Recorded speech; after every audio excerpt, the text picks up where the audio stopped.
Deus. Vamos pegar a palavra de Deus e abrir a palavra do Senhor em Romanos capítulo 12. Glórias a Deus.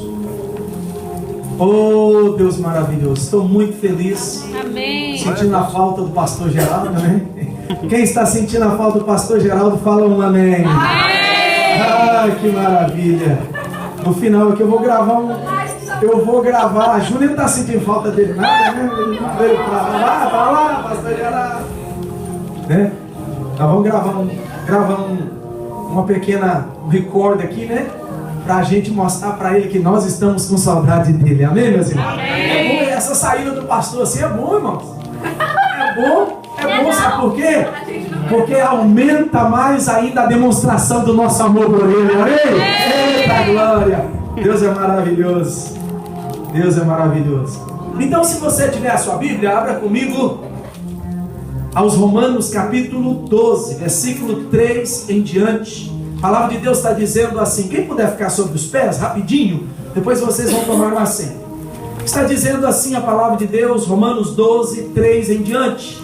Pois pela graça que me é dada, digo a cada um dentre vós, que não saiba mais do que convém saber, mas que saiba com moderação, conforme a medida da fé que Deus repartiu a cada um. Assim como em um só corpo temos muitos membros, mas nem todos os membros têm a mesma função. Assim nós, que somos muitos, somos um só corpo em Cristo, mas individualmente somos membros uns dos outros.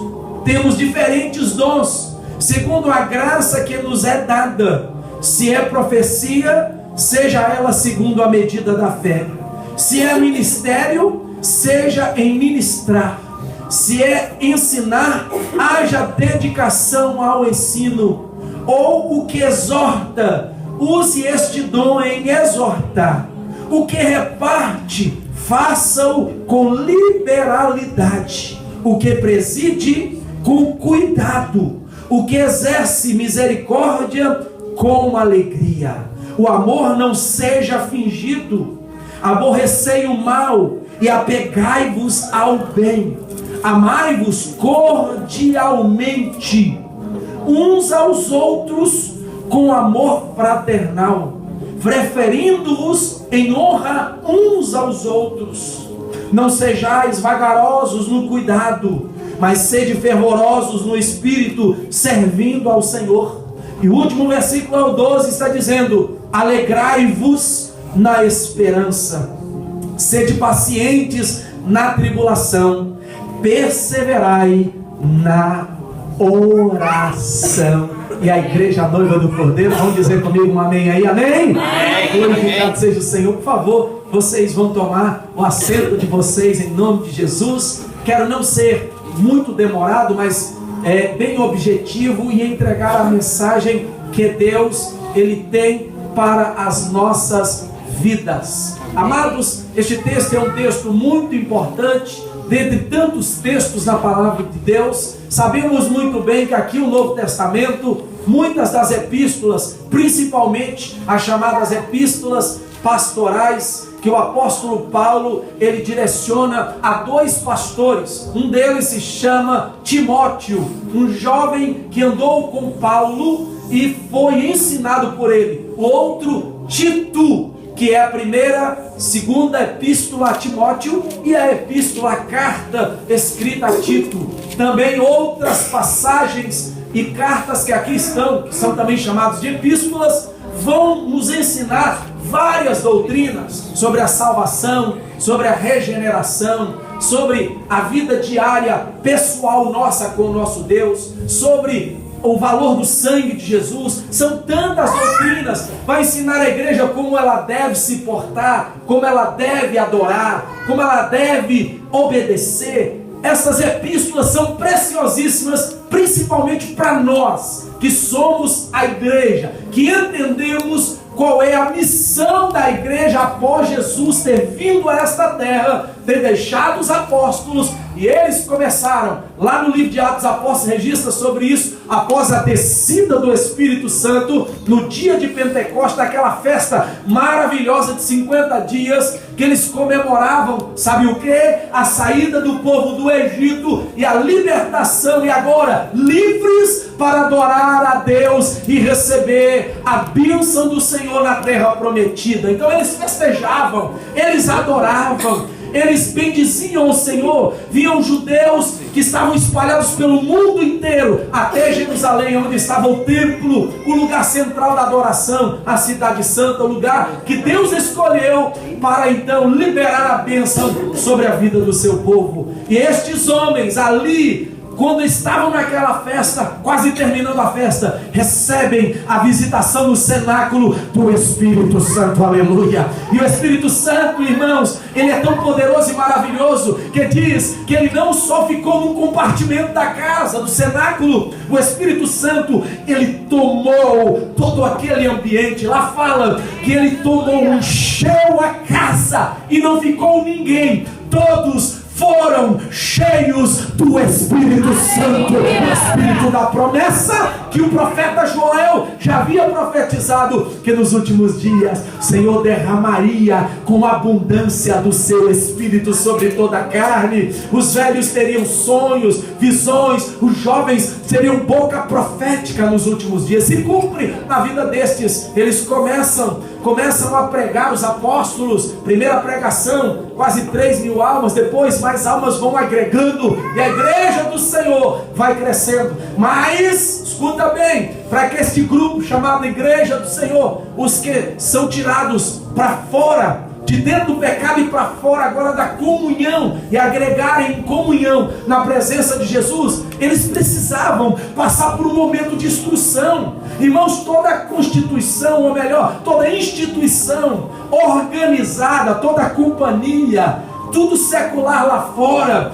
precisam de normas. Aqui a casa de Deus também, que é uma igreja, uma instituição divina, uma instituição na terra representando o Senhor, precisa também ter organização. E aí Deus levanta um dos chamados, que escrevem pela pena do Espírito Santo, chamado escritores bíblicos, o escritor chamado apóstolo Paulo. E ele vem trazendo muitas recomendações. Uma delas aqui é esta recomendação do capítulo de número 12, aqui na epístola aos Romanos. O apóstolo Paulo, ele vem carinhosamente dizendo assim no versículo 1: portanto, rogo-vos, meus queridos e meus amados irmãos. E ele diz ainda mais: pela compaixão que Deus tem para conosco, que nós possamos apresentar os nossos corpos, os vossos corpos, em sacrifício vivo, santo e agradável a Deus, que é o vosso culto racional. E ele dá uma outra recomendação falando o seguinte: e que nós não venhamos conformar com este mundo, que nós saímos dele, mas que nós estamos vivendo nele. Ou seja, espiritualmente falando, saímos do mundo porque éramos escravos do mundo, do pecado, do sistema diabólico de Satanás. E ele diz: não vos conformeis com este mundo, com este sistema espiritual. Mas ele fala também: mas transformai-vos pela renovação da vossa mente. Ou seja, agora que vocês saíram da escravidão e estão agora na liberdade de Jesus, vocês precisam ter uma mente transformada para entender o que? A boa, perfeita e agradável vontade do Senhor. Como é bom, irmãos, não mais ter vínculo, não mais ter aliança, não mais ter cadeias nos prendendo com o pecado, com a sujeira, mas agora livres para poder entender, aleluia, entender a lei do reino de Deus, entender as coisas espirituais, que diz o apóstolo Paulo também aos Coríntios. Parece loucura, parece que nós estamos aqui dentro, as pessoas nos acham louco, mas diz que o poder de Deus para nós torna-se sabedoria. As coisas loucas de Deus, espirituais de Deus, do reino de Deus, tornam sabedoria. Sabe por quê? Porque Paulo está dizendo aqui no versículo 2, que você está com sua Bíblia aberta e eu com a minha aqui, que nós temos a mente transformada. E quem tem mente transformada entende as coisas do Espírito Santo. Quem está entendendo isso vai dizendo glória e aleluia. Quem tem mente transformada vai entender muito bem qual é a boa, perfeita e maravilhosa vontade de Deus para a minha vida. Põe a mão agora no teu peito e fala assim: Deus, não só esta noite, mas esta noite e até o último dia de vida que terei na face da terra, fala assim: Deus tem um plano maravilhoso para a minha vida. Oh, coisa linda e maravilhosa saber que Deus tem um plano maravilhoso, porque Ele está dizendo aqui que a vontade de Deus, ela é o que? Perfeita, agradável, ela é boa para a vida de cada um de nós. O apóstolo Paulo, depois de ter falado, olha, andem com a mente transformada para entender as coisas de Deus, e ele começa a falar agora referindo a ele: mas eu, pela graça que o Senhor me deu para estar no meio de vós, não é? Que nós possamos buscar, não tentar entender mais do que convém a nós. E ele diz assim: olha, todos nós que temos a mente transformada somos um corpo, e este corpo que nós que temos a mente transformada somos um corpo chamado a igreja. Nós temos diferentes funções dentro deste corpo. Irmãos, olha aqui para mim agora. Esta mão é igual a este pé ou a este pé? Quem pode dizer um não comigo, diga não. Não é igual. Nem tampouco o meu pescoço torna-se igual à minha coxa.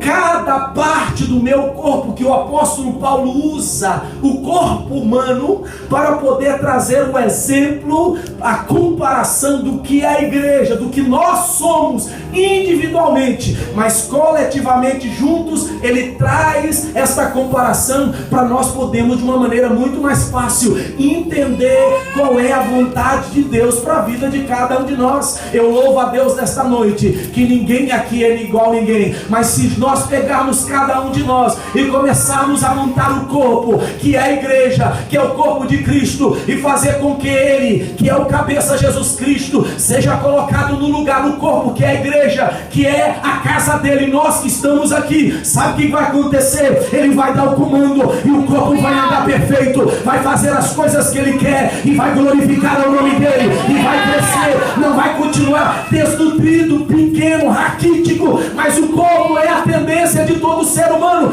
gerado no ventre, vem nascer, e ele precisa desenvolver nas etapas de crescimento e de desenvolvimento, não só corporal, nós precisamos desenvolver também mentalmente, intelectualmente, espiritualmente, em todas as áreas precisamos desenvolver. E nesta noite eu quero profetizar sobre esta igreja, que é o corpo de Cristo. Esta igreja vai continuar crescendo numericamente, intelectualmente, espiritualmente, porque Cristo Jesus é o cabeça e o centro que comanda essa igreja que está em mistério para a glória do seu nome. Eu creio nisso e glorifico Ele também, dizendo glória a Deus e também um aleluia.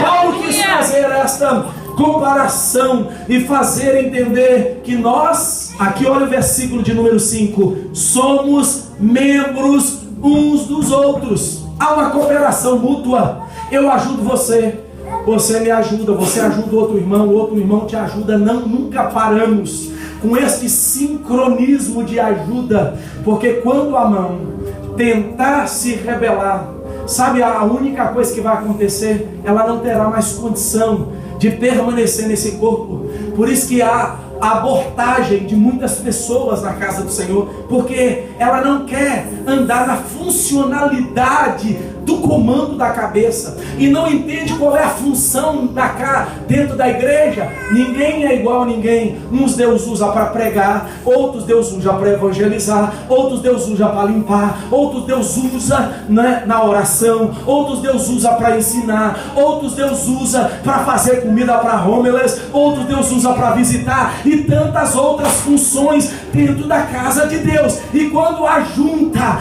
todos estes dons e talentos, só o Senhor é glorificado, e a igreja permanece avante, feliz e triunfante, para a glória e para a honra de Jesus Cristo, que continua fazendo a obra no meio de nós. Paulo veio trazer isso. Somos membros uns dos outros. 6. Mas, olha aí, temos diferentes dons. E aqui começa a minha mensagem, porque do versículo 3 ao versículo de número 8, Paulo, principalmente do 6 ao 8, ele vem trazer uma recomendação falando de dons. No original, essa palavra dom, que é a mesma coisa de atos, que é a mesma coisa de ação, que tem a ver com dons relacionados ao Espírito Santo, é a palavra carisma. Nós usamos muito essa palavra grega chamada carisma ou carismata, que é a manifestação dos dons, não é? Carisma, fulano é carismático, como não é? Ele demonstra uma atitude de carisma, porque isso tem a ver com os dons, a função dos dons, a ação dos dons, a maneira pelo qual os dons pelo Espírito Santo agem no meio, no seio e através de cada um de nós que somos a igreja do Senhor. E Paulo vem dando uma recomendação falando: olha, somos membros diferentes, temos funções diferentes, mas segundo a graça que nos é dada. Ou seja, Paulo está dizendo, a mão, ela não é maior do que o pé não é maior do que o pescoço, nem tampouco maior do que o peito.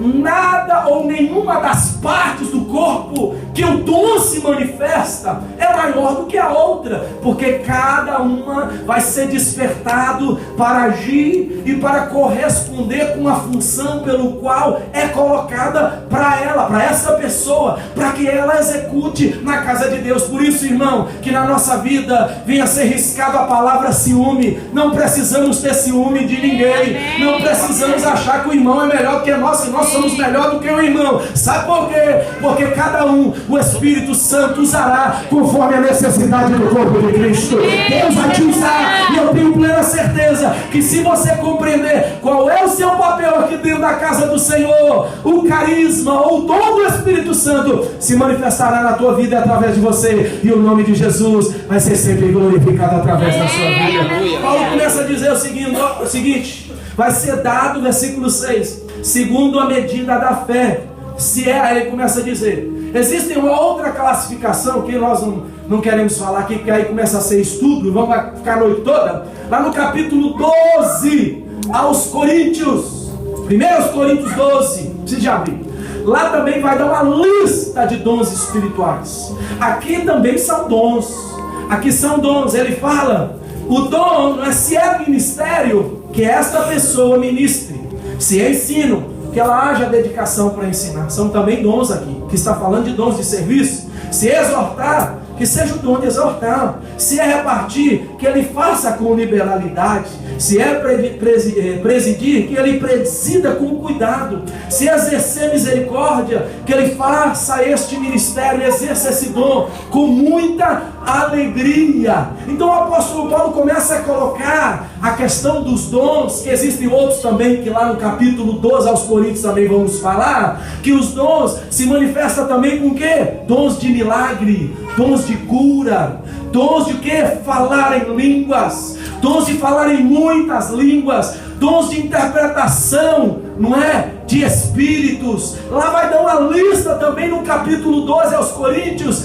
da manifestação deste carisma, destes dons na vida nossa e no meio da igreja. Mas, queridos e amados irmãos, quando é relacionado aos dons aqui, nós precisamos ter um cuidado muito grande, porque o apóstolo Paulo, escuta bem, do versículo 9 em diante, até onde eu parei, 12, e mais um pouquinho para frente, mas eu quis parar no 12, o apóstolo Paulo vai tratar também de um outro assunto, que para você pode falar, pastor, o senhor está falando de dons, de exercer ministério, de curar, de profetizar, o senhor está falando dos dons do Espírito Santo, e agora parece que o senhor vai falar de uma coisa completamente alheia. Não, tem tudo a ver, parece ser até diferente, mas tem tudo a ver com a vida daqueles que exercem os dons do Espírito Santo, através do Espírito Santo na vida dele. O apóstolo Paulo começa então a falar de algo importante,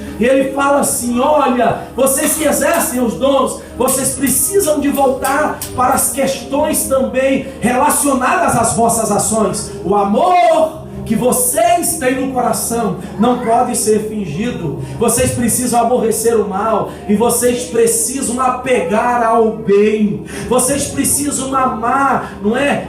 Com sinceridade, cordialmente, quer dizer com sinceridade, sem fingimento. Por quê? Porque os irmãos precisam ser honrados. Você honra ele e ele te honra. É uma troca mútua, não uma troca que é empurrada, não uma troca que é feita assim, não é com o coração amargo, feito porque alguém está falando, você precisa de amar, você precisa de amar. Se vai permanecer na igreja, ame, não. Mas você ama porque você sabe que é naturalmente por uma obra que o Espírito Santo está fazendo na sua vida. Então você ama porque o Espírito Santo já te fez sentir o amor glorioso e maravilhoso do Senhor na sua vida. Você ama e daqui a pouco é uma troca, é a semente, irmão. Você semeia amor, você não vai colher ódio, porque a Bíblia nos mostra sobre a lei da semeadura. Plantou, jogou na vida de alguém, lançou o amor, você vai colher amor, como está dizendo aqui. Se você lançar o amor, ser fraternal, ser sincero, demonstrando amor, ele vai sentir constrangido, humilhado, o coração aquebrantado, para te amar também com essa mesma intensidade.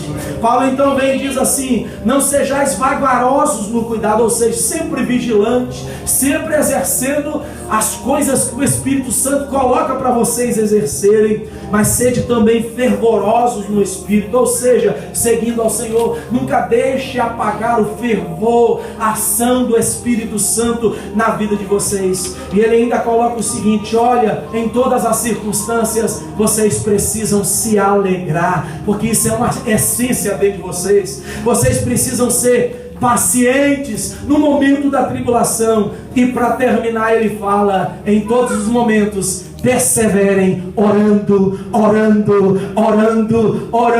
Estou desanimado, vou perseverar orando, porque a oração vai me fortalecer, vai abrir as portas para mim, e eu vou ver maravilhas da parte de Deus na minha vida. Glorificado e exaltado seja o nome do Senhor. Agora, escuta bem, o apóstolo Paulo, do versículo 9 em diante, não está falando de dons. O apóstolo Paulo não está falando do carisma, do ato do dom espiritual movido pelo Espírito Santo na sua e na minha vida. O apóstolo Paulo agora, ele trata de algo muito mais profundo, que o Espírito Santo também está relacionado, chamado caráter.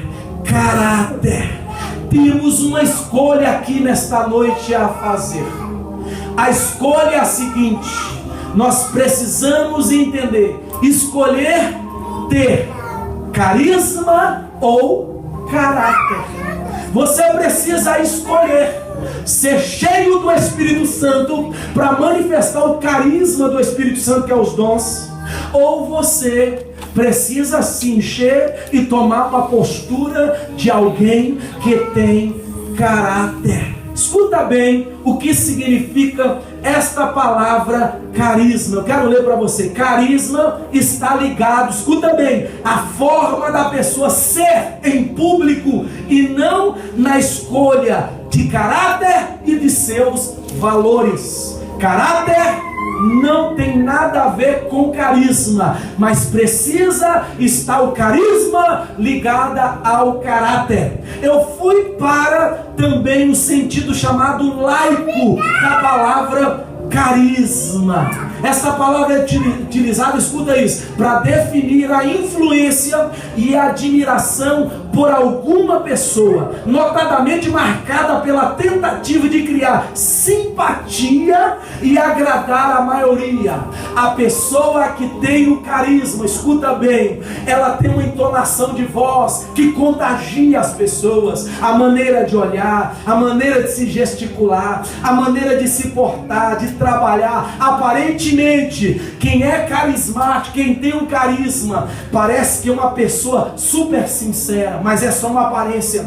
Quem tem um carisma, parece que a pessoa, ela é uma pessoa mais justa do mundo, ela parece que tem uma aparência de santa, ela parece realmente com aquele cristão que a Bíblia sempre está colocando para nós. como ele deve se portar segundo as Sagradas Escrituras. Ou seja, quando ele se porta, é muito bom, escuta bem, abre um parênteses, dizer que quem expõe, quem está aqui na frente, quem canta, quem louva, quem está à frente, expondo a palavra, fazendo um teatro, ele precisa de ser carismático, com certeza. Ele precisa de saber colocar as palavras, gesticular, colocar o sentido, as frases nas conotações corretas, para todos poderem entender. Mas carisma, querido, é algo completamente diferente de caráter. Escuta bem, pessoas que eu gostaria de dizer para vocês que foram carismáticas com o público. Você pode até ficar, não é, admirável, mas essa pessoa que eu vou dizer aqui a você, ele foi super carismático com a população pelo qual ele comandou e quase,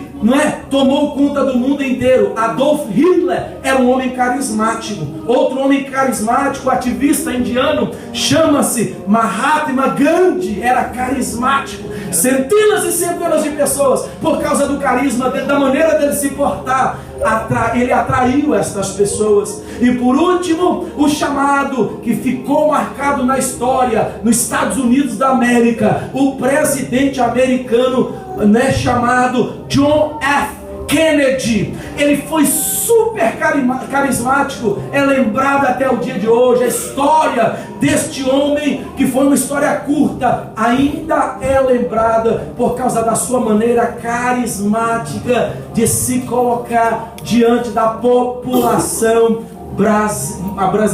americana, não é? O carismático, escuta bem, ele é a imagem de alguém que está cheio de dons, cheio de talentos, exercendo funções ministeriais, governamentais super importantes. Escuta bem algo que eu vou dizer a vocês: os dons sem o fruto, o carisma sem o caráter, é como se fosse um pneu murcho que vai passando vagarosamente no decorrer que ele vai trabalhando o pneu, e daqui a pouco ele cai no lapso. E aí a pessoa que está dirigindo o carro vai perceber que alguma coisa aconteceu de errado, porque foi de uma maneira tão sutil. Os dons, volto a dizer, sem o fruto do Espírito, assim como o carisma sem o caráter, é como um pneu murcho, furado, que vai vagarosamente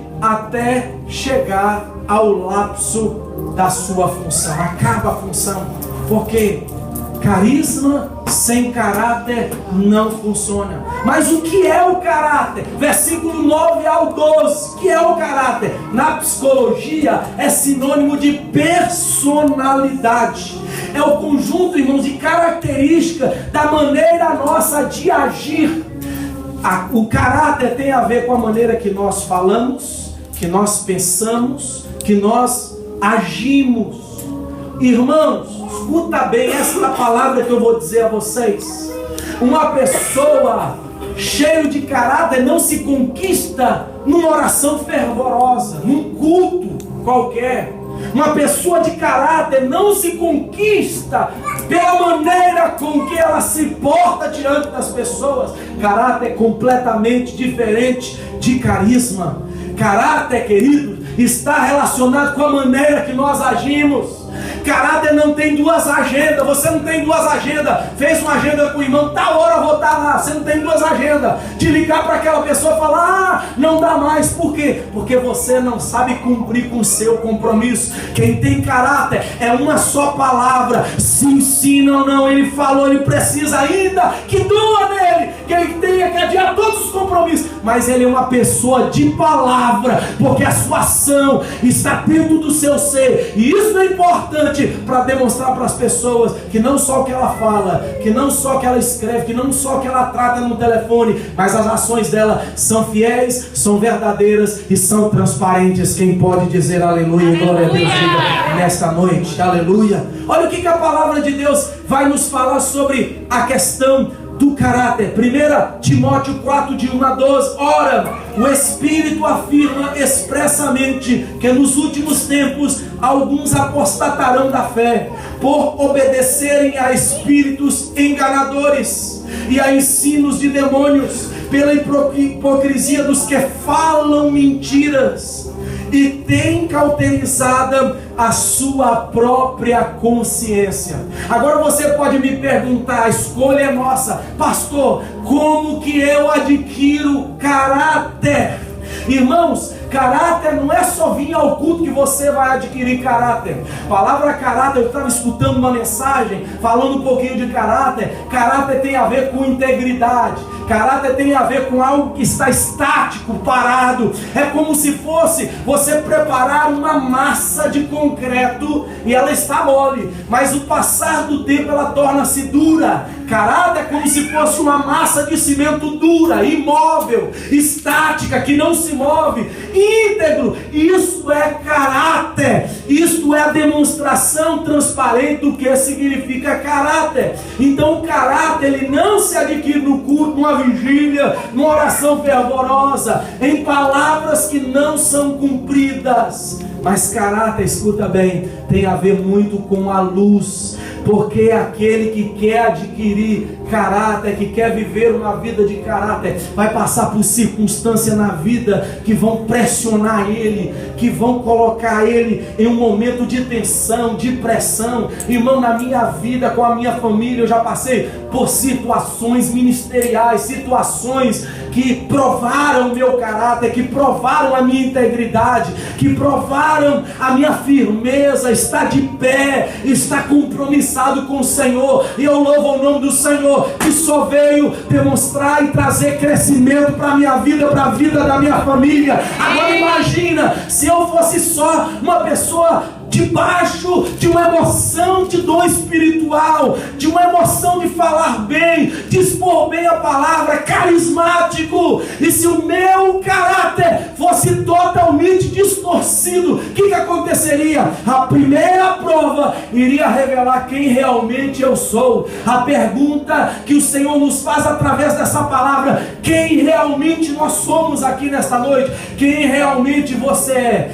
A sua escolha é ser carismático ou ser uma pessoa de caráter. É isso que nós queremos transmitir nesta noite. 1 de João 1,6 vai nos falar que para adquirir caráter tem que andar na luz, porque aquele que quer ter comunhão com o dono da luz, chamado Jesus, e ser igual a ele, ele vai passar por provações, por lutas, mas vai demonstrar que a luz vai revelar, vai limpar ele, vai transformar ele. E quando ele for transformado, ele vai ser igual àquele que é luz, que não há treva no Senhor, e que a vida desta pessoa também será uma vida totalmente colocada à luz e vai brilhar para a glória do Senhor. 1 de João 1,6 está dizendo: se dissermos que mantemos comunhão com ele e andamos nas trevas, mentimos e não praticamos a verdade. Isso aí é a pessoa falta de caráter.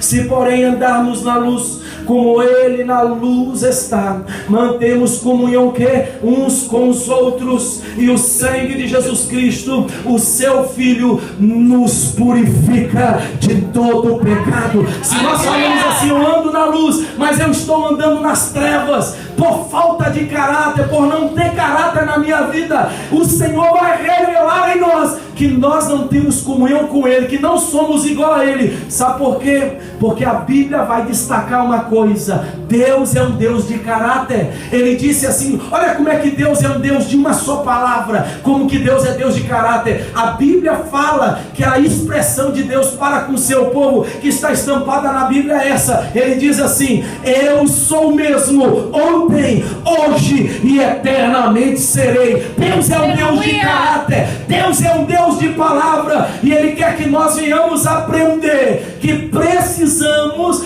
ter carisma, sim, que precisamos ter dor, sim, que precisamos exercer as coisas com muita alegria, com muita disponibilidade, sim, que precisamos nos preparar ministerialmente, dizendo, para fazer as coisas com excelência, sim, mas nós precisamos ter a transformação da nossa personalidade, do nosso ser. Se queremos ser como Deus, como Jesus, que é um Deus de caráter, precisamos buscar e pedir a Ele: prova a minha vida, vê dentro de mim se alguma coisa está errada, prova-me e transforma o meu caráter segundo a tua imagem, segundo a tua semelhança, porque eu quero ser um homem, uma mulher de caráter para a glória do seu nome. Aleluia, aleluia. Escuta isso: a igreja pode até crescer por causa dos talentos, mas não vão crescer em integridade, em justiça, em fidelidade e santidade. A igreja pode até crescer, irmão, por causa dos dons. A igreja pode até atrair muitas pessoas que têm o carisma, muitas pessoas que são usadas nos dons. A igreja pode até crescer. Uma igreja que tem um ministério de louvor brilhante, maravilhoso, que se desponta por causa do talento, pode atrair outros músicos, pode atrair o povão. Como existem muitas igrejas que o carro forte delas é o quê? É o louvor. Tem outras que o carro forte é a maneira com que o preletor, as pessoas que trazem a mensagem, transmitem de uma maneira clara, de uma maneira empolgante para os seus ouvintes, e as igrejas vão enchendo. Mas tem uma coisa: essas igrejas nunca vão provar desses atributos que eu disse para vocês. Ela não vai ser uma igreja que está crescendo com integridade, com justiça, com fidelidade e com santidade, porque fidelidade, santidade, integridade e justiça, isso faz parte do caráter, isso faz parte de pessoas transformadas, isso faz parte de pessoas que são a imagem e a semelhança iguais a Jesus. E a pergunta é: quem você realmente é? Qual é realmente a tua escolha? Você está escolhendo, quer escolher ser carismático, teu carisma, teus dons, teu reteté, teu mistério, ter a língua estranha, ter a profecia? Ou você prefere primeiramente teu caráter ilibado, teu caráter íntegro, teu caráter de palavra, de ação verdadeira? Porque você nunca vai perceber Jesus prometendo alguma coisa para alguém, lançando uma palavra para alguém, não se cumprir. Tudo aquilo que Jesus falou: menina, levante, mulher, os teus pecados são perdoados, assentem-se todos, porque eu vos darei de comer e de beber. Jesus nunca deixou de cumprir aquilo que ele prometeu. Falou, clamou ao Pai e demonstrou que ele era um Deus, um homem também de caráter, e fazia maravilhas, e o povo caía na graça e cria que verdadeiramente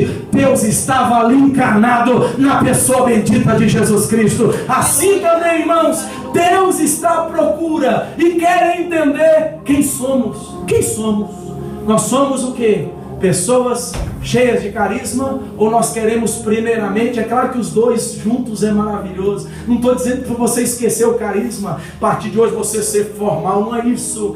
Mas você precisa primeiro pedir a Deus que nos momentos de adversidade, problema, nos momentos de luta, porque aí na pressão, escuta bem, é no momento da tentação, é no momento que você vai ser provado nas áreas mais fracas da sua vida, que você vai mostrar que tem caráter ou não, que o teu caráter está sendo preparado. Quem quer ter caráter vai andar na luz como ele na luz está. Louvado e exaltado seja o nome do Senhor. Termino a minha mensagem dizendo a vocês: quem desses dois personagens são mais fortes? Primeiro deles, qual é mais forte desses dois personagens? Primeiro se chama Sansão, e o segundo personagem é José no Egito. Qual desses dois personagens são o mais forte, ou é o mais forte?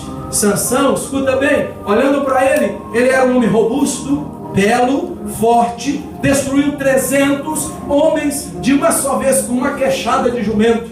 Ele venceu exércitos. Sansão, ele derrubou 2 colunas com a sua força no templo dos filisteus e matou aproximadamente mais de 3.000 homens. Já José, presta atenção, também era belo. José era de boa aparência. José era um físico normal, fisicamente normal como um jovem.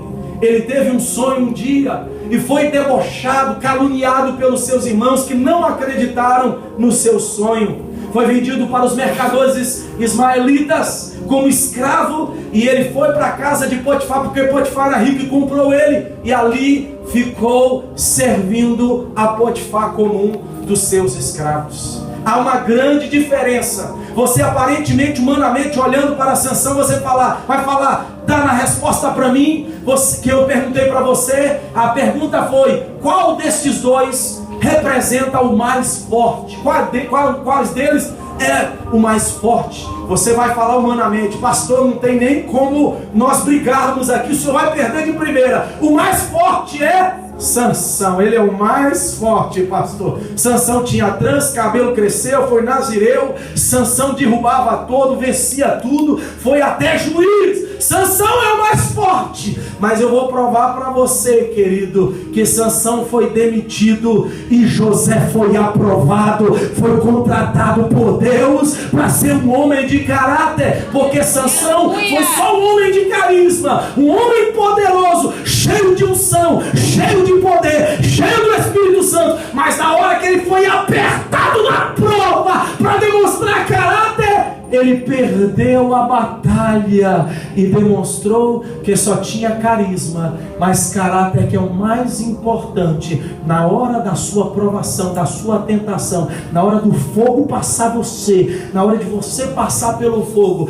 e demonstrar que você realmente é convertido, ele perdeu a batalha. Vamos voltar para lá, para a comparação. Sansão agiu com emoção, caiu nos braços de uma prostituta, retirou então as suas roupas e se deu aos braços da prostituta nu, não é? Se vendeu, se entregou pela emoção que ele sentia. Já José agiu com fé dentro da casa de Potifar, correu dos braços da mulher. Enquanto um jogava-se nos braços da mulher, o outro fez o quê? Correu dos braços da mulher, porque ele estava agindo com fé, estava agindo com caráter, estava agindo com comunhão com Deus, estava agindo mais pensando naquilo que ele era, porque Deus era na vida dele, aleluia. Deixou a capa para trás e escapou da sedução dos braços de Dalila. Vamos falar mais um pouquinho dos dois. A comparação. Sansão,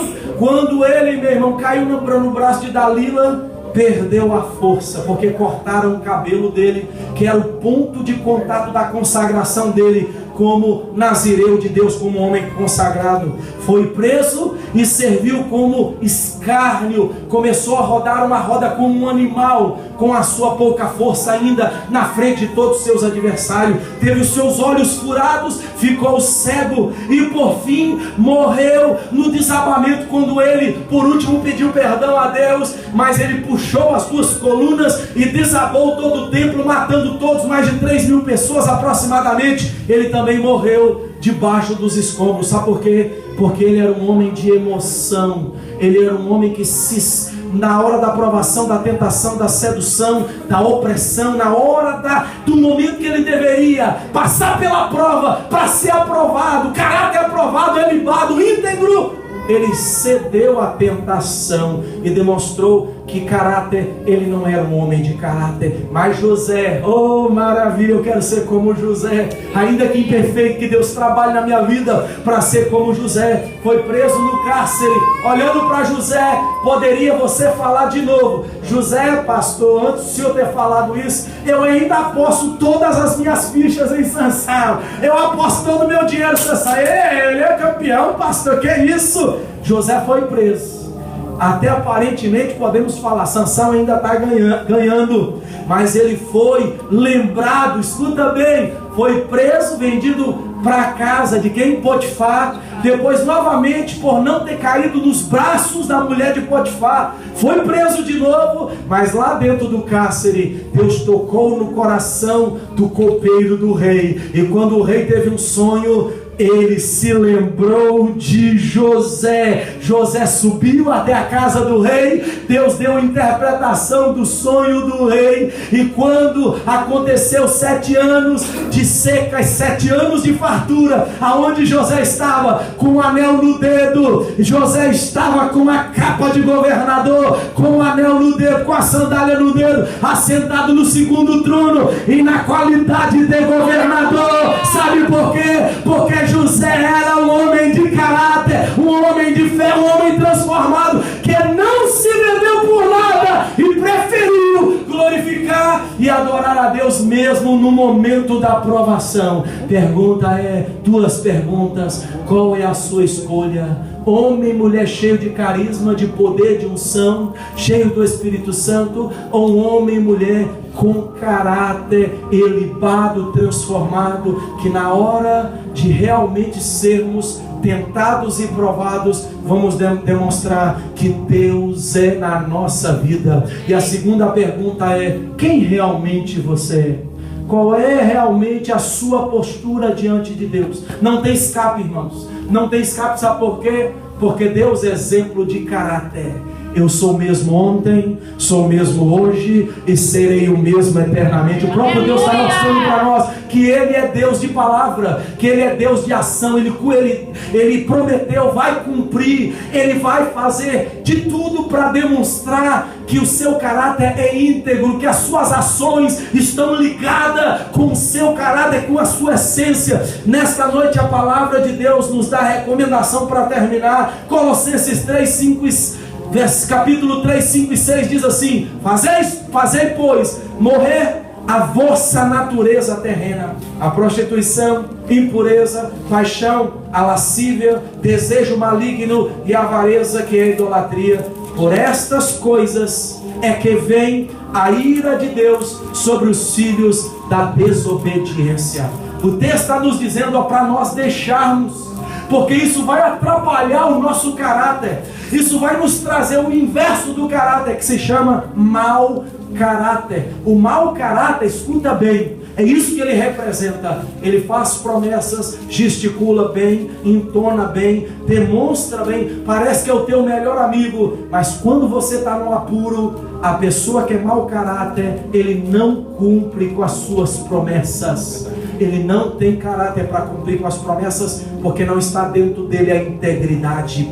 1 Timóteo 6:11: Tu, porém, ó homem de Deus, foge destas coisas.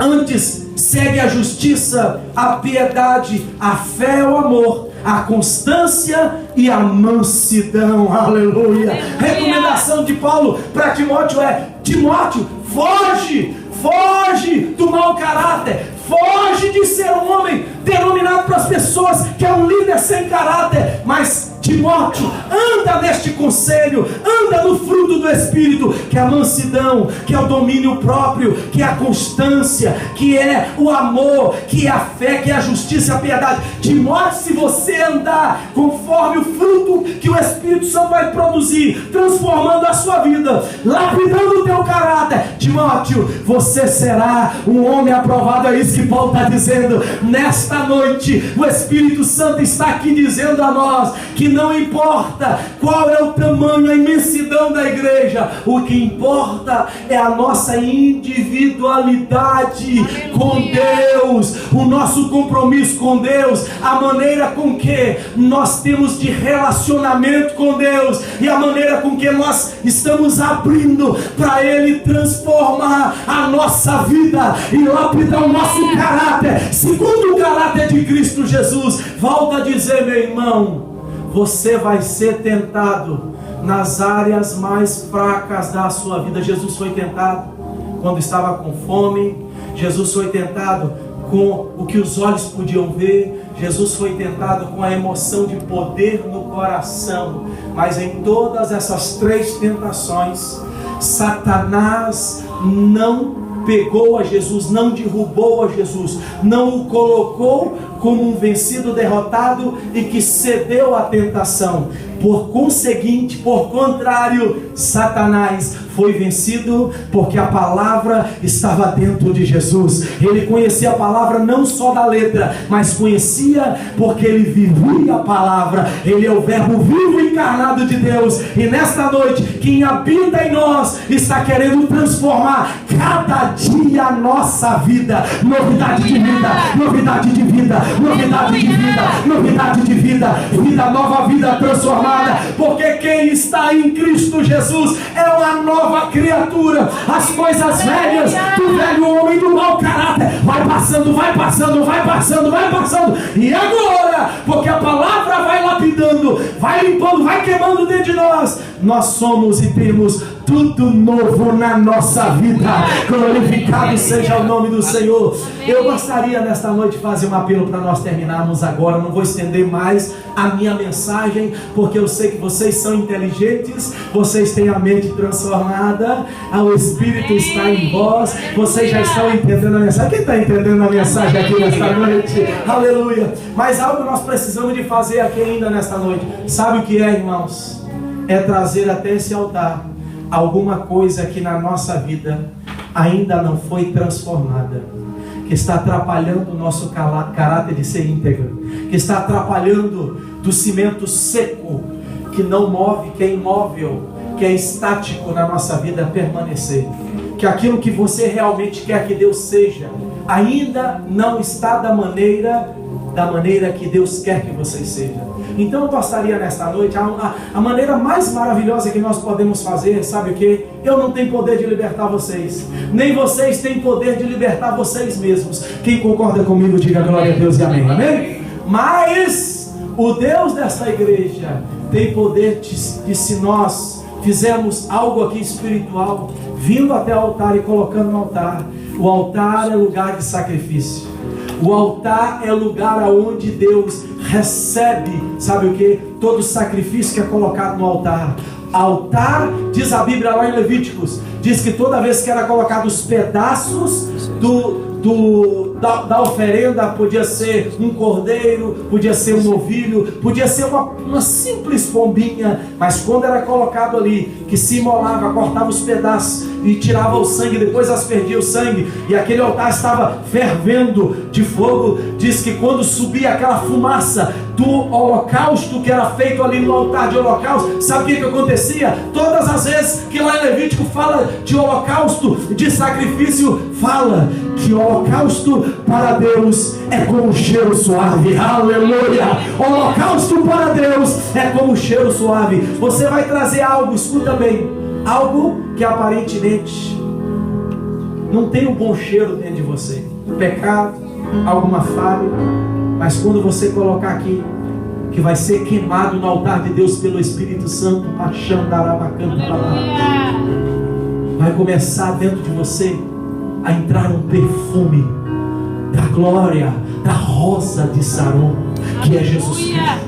Vai começar a transformar algo que não tem cheiro em algo cheiroso, porque aonde o Espírito Santo traz teu óleo, vai trazer um cheiro gostoso, um cheiro de cura, um cheiro de unção, um cheiro de transformação. E a minha pergunta para você é: você gostaria de colocar isto que tem atrapalhado o teu caráter, continuar cada dia sendo aprovado no altar de Deus, para que Deus hoje retire isso que está te atrapalhando e coloque dentro de você cada dia mais a transformação da presença do Espírito Santo e a lapidação do seu caráter? Vem até aqui à frente, se coloque de joelho aqui. Você que precisa mais de transformação, mais de Deus e menos de você. Sai do seu lugar agora. Mais de Deus e menos de você. Mais de Deus e menos de você. Todos nós temos áreas na nossa vida. Não tem ninguém aqui que é perfeito 100%. Até eu não sou perfeito 100%. Tem áreas da minha vida